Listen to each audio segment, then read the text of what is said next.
मेरे YouTube channel math solution में आपका स्वागत है। यदि आपने अभी तक चैनल को सब्सक्राइब नहीं किया है तो प्लीज़ चैनल को सब्सक्राइब कर बेल आइकन का बटन जरूर प्रेस कर लें, जिससे कि गणित के किसी भी प्रश्न पर बनने वाली वीडियो अपलोड होते ही नोटिफिकेशन के द्वारा आप तक शीघ्र पहुँच जाए। कक्षा 7 के विद्यार्थियों के लिए आज चर्चा करेंगे नए अध्याय सरल समीकरण पर। अध्याय पर जाने से पहले उस अध्याय की मूलभूत शब्दावली हमें पता होनी चाहिए, जिसे हम उस अध्याय के लिए महत्वपूर्ण संबोध भी कह सकते हैं। तो सर्वप्रथम हमें पता होना चाहिए अचर संख्या। अचर संख्या का अर्थ होता है ऐसी संख्या जिसका मान ना बदले, कभी ना बदले, निश्चित हो। जैसे सप्ताह में दिनों की संख्या। अगर आपसे पूछेंगे कि सप्ताह में दिनों की संख्या, तो कभी नहीं बदलेगी। सप्ताह में दिनों की संख्या हमेशा क्या रहेगी? 7 रहेगी। ऐसे ही जनवरी माह में दिनों की संख्या पूछ दिया जाए तो ऐसी चीज़ें जो बदले ना, उन संख्याओं को हम कहते हैं अचर संख्या। इनका मान निश्चित होता है। और यदि अचर में से औ हटा के जो संख्याएं बनती हैं उनकी बात करें, चर संख्या, तो ऐसी संख्याएं जो अचर संख्या के ठीक विपरीत होंगी। तो हमने क्या बोला था, यहाँ संख्याओं के मान नहीं बदलते हैं, निश्चित रहते हैं। तो उन संख्याओं के मान जिनके मान बदलते रहते हैं, उन संख्याओं को हम चर संख्या कहेंगे। किन संख्याओं को चर संख्या कहेंगे? जिन संख्याओं के मान बदलते रहते हैं या बदल सकते हैं। जैसे विद्यालय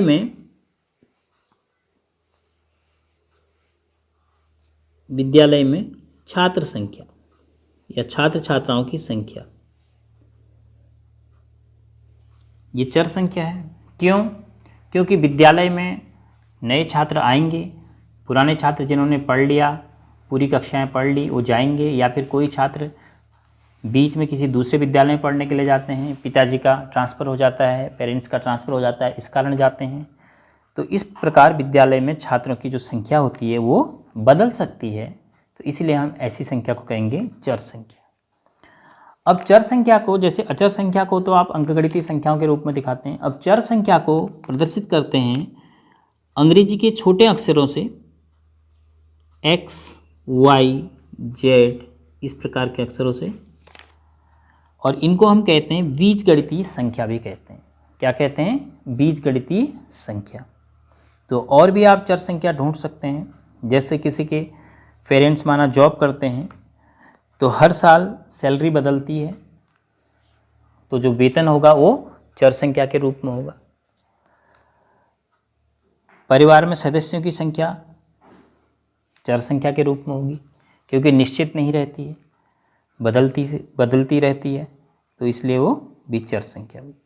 अब चर संख्या और अचर संख्या को मिलाकर गणित के चिन्हों का प्रयोग करते हुए जो हम पद लिखते हैं, जैसे मैंने लिखा 4 धन x, तो इसमें एक अचर है और एक चर संख्या है।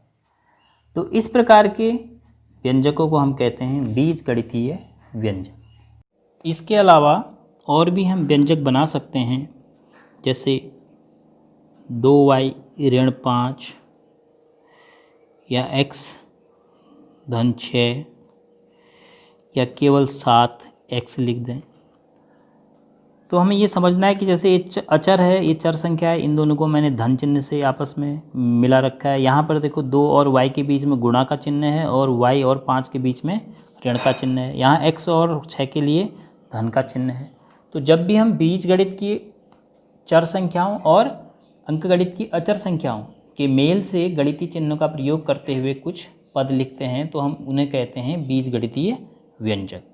क्योंकि समीकरण बनाने के लिए हमें आवश्यकता होती है इस प्रकार के व्यंजक बनाने की। तो माना हम कहें कि x से 6 अधिक, अब इसको लिखने के लिए मुझे गणित में क्या लिखना पड़ेगा? x से अधिक कितना? 6, ऐसे लिखना पड़ेगा। तो माना लिख दिया कि y के 4 गुने से 10 कम, अब ये कथन हो गया एक, या हिंदी में आप बोल रहे हैं कि y के 4 गुने से कम, ये हिंदी भाषा होगी। अब इसको हमने गणित की भाषा में बदलना है, तो गणित की भाषा में क्या लिखेंगे इसको, y के 4 गुने, ये 4 गुणा y से कम कितना 10, तो बराबर कितना हो गया 4y। अचर और चर संख्या के बीच में अगर आप गुणा का चिन्ह देखते हैं तो उसका हम लोप कर सकते हैं, यानी उसको अदृश्य कर सकते हैं, ऋण 10। जब हमें ज़रूरत पड़ेगी उस चिन्ह को हम बाहर निकालेंगे। तो चर और अचर संख्या के बीच में अगर कोई चिन्ह नहीं लगा है तो आप समझेंगे कि गुणा का चिन्ह है। तो यदि अचर संख्या, चर संख्या और बीजगणितीय व्यंजक आपको समझ में आ गया तो फिर समीकरण काफ़ी आसान है। अब समीकरण में होता क्या है कि जब भी एक व्यंजक किसी दूसरे व्यंजक के बराबर, दूसरे संख्या के बराबर कहा गया होता है तो कैसे लिखेंगे। माना हमसे कहा जाए कि x से 6 अधिक 13 के बराबर है, x से 6 अधिक 13 के बराबर है, तो क्या लिखेंगे हम, x से 6 अधिक को लिखेंगे x धन 6, बराबर है किसके, 13 के।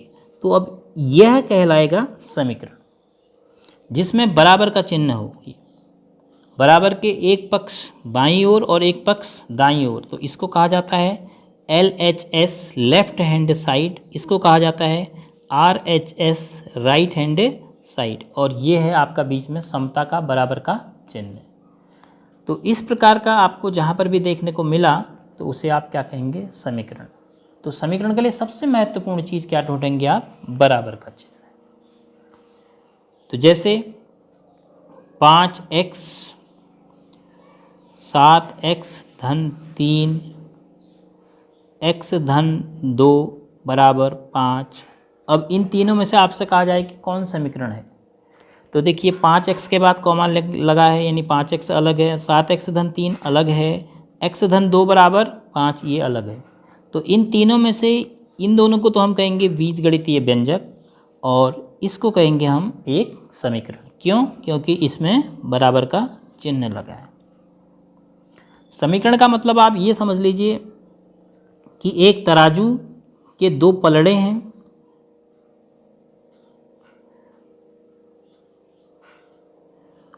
ये समझ लीजिए आप, जब बराबर होते हैं कहाँ, अब जैसे इसकी बात करें हम, x धन 2 एक पलड़े में है और दूसरे में है 5, तो x धन 2 बराबर 5 है। इस प्रकार से आप समीकरण को समझ सकते हैं, क्योंकि जब आप किसी भी दुकान में जाते हैं आप क्या करते हैं कि यहाँ सामान रखा जाएगा, यहाँ बाट रखा जाएगा, तो आपने 2 kg लेना है शुगर, तो यहाँ 2 kg का बाट रखा जाएगा और यहाँ चीनी गिराई जाएगी इस पलड़े में। तो जब ये बराबर होगा बिल्कुल, ये जो सुई है ये न इधर होगी ना इधर होगी, ठीक बीच में होगी, तो ये आपकी डंडी सीधी बराबर हो जाएगी। तब आप कहेंगे कि हाँ चीनी 2 किलोग्राम हो गई है। तो समीकरण से तराजू का ध्यान आपको आएगा, यानी तराजू से आप समीकरण के बारे में सोच सकते हैं। तो जब भी 2 पक्ष बराबर लिखे होंगे बीजगणितीय व्यंजक के रूप में, आप उसको क्या कहेंगे, एक समीकरण कहेंगे। अब समीकरण बनाना, समीकरण को बनाएं कैसे, समीकरण को किस तरह से बनाया जाएगा। जो भी कथन हिंदी भाषा में बोला जाएगा उस कथन को हम अचर और चर संख्याओं की मदद से गणित की भाषा में लाने की कोशिश करेंगे।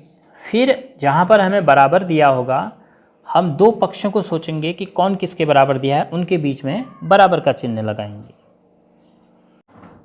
एक कथन है, हरीश के पास श्याम से ₹20 अधिक हैं। हरीश के पास कुल 42 रुपये हैं और श्याम के पास रुपये x मानकर समीकरण बनाइए। अब देखिए श्याम के पास मानने हैं कि हमें x रुपये हैं और हरीश के पास कितने, 42, जो कि श्याम से 20 अधिक है। तो पहले हम हरीश के पास जो रुपये हैं, हरीश के पास कितने रुपये हैं, श्याम से अधिक कितने हैं, 20 अधिक। तो हरीश के पास, श्याम के पास x हैं और 20 अधिक हैं हरीश के पास, तो श्याम से ज़्यादा 20, तो ये हरीश के पास रुपये हैं। और यही कितने के बराबर हैं, 42। तो हरीश के पास कुल रुपये x धन 20 हुए और वो बराबर किसके हैं, 42 के। तो अब हमें पता चल गया कि हरीश के पास x धन 20 हैं और हरीश के पास ही 42 रुपये हैं। तो इसका मतलब क्या हुआ कि x धन 20 बराबर ही 42 होगा। तो ये क्या बन गई, एक समीकरण। तो कोई भी कथन जो आपको दिया होता है जिसको हमें समीकरण रूप में बदलना है, तो पहले हम चर और अचर संख्याओं की मदद से दोनों पक्षों के बीजगणितीय व्यंजक ढूंढेंगे। अब यहाँ पर बीजगणितीय व्यंजक बाएं पक्ष में तो x धन 20 है, लेकिन दाईं ओर 42 एक संख्या के रूप में, चर संख्या के रूप में है, तो हम x धन 20 बराबर 42 रख देंगे।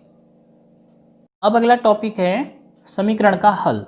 तो समीकरण का हल किसे कहते हैं, कोई भी समीकरण लिखी होती है, माना x धन 5 बराबर 8 लिखा है, तो चर की जगह हम क्या सोचें कि लेफ्ट हैंड साइड और राइट हैंड साइड बराबर हो जाए।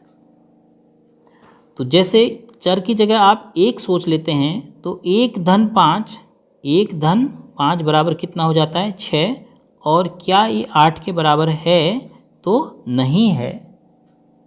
तो बायां पक्ष दाएं पक्ष के बराबर नहीं है, तो हम ऐसे फिर सोचेंगे, माना मैं x की जगह 2 सोचता हूँ, तो 2 धन 5 कितना आता है, 7।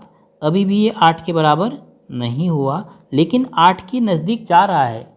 तो जो हमने 2 सोचा, 2 की जगह हम एक और बढ़ा देते हैं, 3 सोचते हैं। 3 धन 5, 5 में 3 जोड़ के 8। अब देखो ये बराबर 8 आ गया।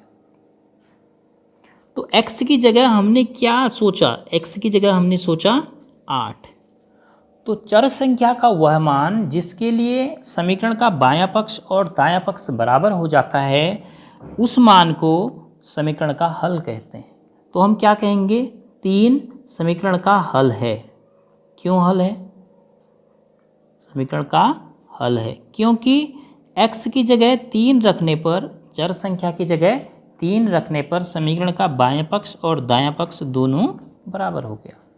तो किसी भी समीकरण के हल का अर्थ है कि चर का वह मान या चर के वे मान जिनके लिए समीकरण का बायां पक्ष और दायां पक्ष बराबर हो जाता है, उन्हें हम समीकरण का हल कहते हैं।